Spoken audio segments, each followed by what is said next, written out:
ଆମେ ଏକ ସୁନ୍ଦର ଦୁନିଆରେ ବାସ କରୁଛୁ।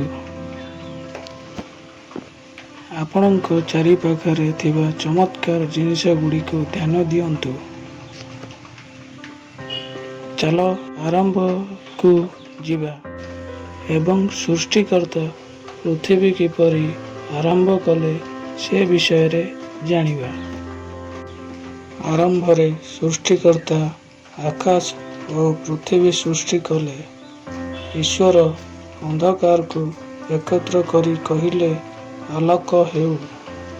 ଈଶ୍ୱର ଏହି ଆଲୋକକୁ ଦିନ ବୋଲି କହିଲେ ଏବଂ ସେ ଅନ୍ଧକାରକୁ ଏକ ରାତ୍ରି ବୋଲି କହିଲେ। ଏହିଭଳି ପ୍ରଥମ ଦିନ ସମାପ୍ତ ହେଲା। ତାପରେ ଭଗବାନ ଉପର ଜଳକୁ ନିମ୍ନ ଜଳରୁ ଅଲଗା କରିବା ପାଇଁ ଏକ ପ୍ରତିବନ୍ଧକ ସୃଷ୍ଟି କଲେ ଏବଂ ସେ ସେହି ଫାଙ୍କା ସ୍ଥାନକୁ ଆକାଶ ବୋଲି କହିଲେ। ଏହିଭଳି ଦ୍ୱିତୀୟ ଦିନ ସମାପ୍ତ ହେଲା। ଈଶ୍ୱର ଜଳକୁ ଗୋଟିଏ ସ୍ଥାନରେ ସଂଗ୍ରହ କଲେ ଓ ଶୁଷ୍କ ଭୂମି ଦେଖାଗଲା।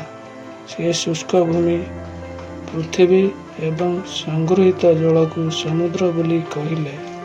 ତାପରେ ସେ ଘାସ, ଶସ୍ୟ, ବୃକ୍ଷ ଏବଂ ଗହମ ସୃଷ୍ଟି କଲେ। ଏହିଭଳି ତୃତୀୟ ଦିନ ସମାପ୍ତ ହେଲା। ତାପରେ ଈଶ୍ୱର ଆକାଶରେ ଆଲୋକ ସୃଷ୍ଟି କଲେ। ସେ ଦିନ ପାଇଁ ସୂର୍ଯ୍ୟ ଓ ରାତି ପାଇଁ ଚନ୍ଦ୍ର ଏବଂ ସମସ୍ତ ତାରା ସୃଷ୍ଟି କରିଦେଲେ। ଚତୁର୍ଥ ଦିନ ଏହିପରି ସମାପ୍ତ ହେଲା। ଈଶ୍ୱର ପାଣିରେ ପହଁରିବା ପାଇଁ ମାଛ ଏବଂ ଆକାଶରେ ଉଡ଼ିବା ପାଇଁ ପକ୍ଷୀ ସୃଷ୍ଟି କଲେ। ସେ ସେମାନଙ୍କୁ କହିଲେ, ସଂସାରରେ ଫଳପ୍ରଦ ହୁଅ ଏବଂ ସମୃଦ୍ଧ ହୁଅ। ସଙ୍ଗୀତ ଏବଂ ପାଣିର ଛମ୍ ଛମ୍ ଶବ୍ଦ ସହିତ ଜଗତକୁ ଭରିଦେଲେ। ପଞ୍ଚମ ଦିନ ଏହିଭଳି ସମାପ୍ତ ହେଲା।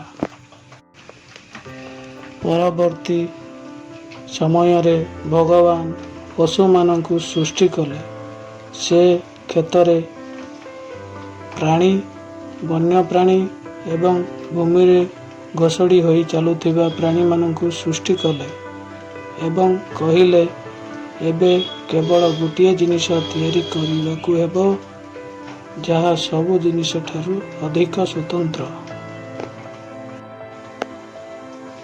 ଏହିପରି ଈଶ୍ୱର ତାଙ୍କ ପ୍ରତିମୂର୍ତ୍ତିରେ ପୁରୁଷ ଏବଂ ସ୍ତ୍ରୀ ସୃଷ୍ଟି କଲେ ଏବଂ କହିଲେ, ସଂସାରରେ ଫଳପ୍ରଦ ହୁଅ ଏବଂ ସମୃଦ୍ଧ ହୁଅ। ମାଛ, ପକ୍ଷୀ ଏବଂ ପଶୁମାନଙ୍କର ଯତ୍ନ ନିଅ। ଏହିଭଳି ଷଷ୍ଠ ଦିନ ସମାପ୍ତ ହେଲା।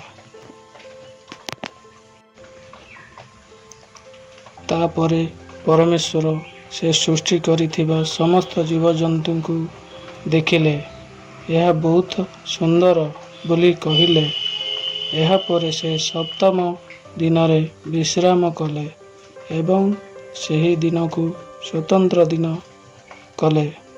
ସପ୍ତମ ଦିନ ଏହିଭଳି ସମାପ୍ତ ହେଲା। ସୃଷ୍ଟିକର୍ତ୍ତା ଏହିଭଳି ଭାବେ ସୃଷ୍ଟି ରଚନା କରିଥିଲେ।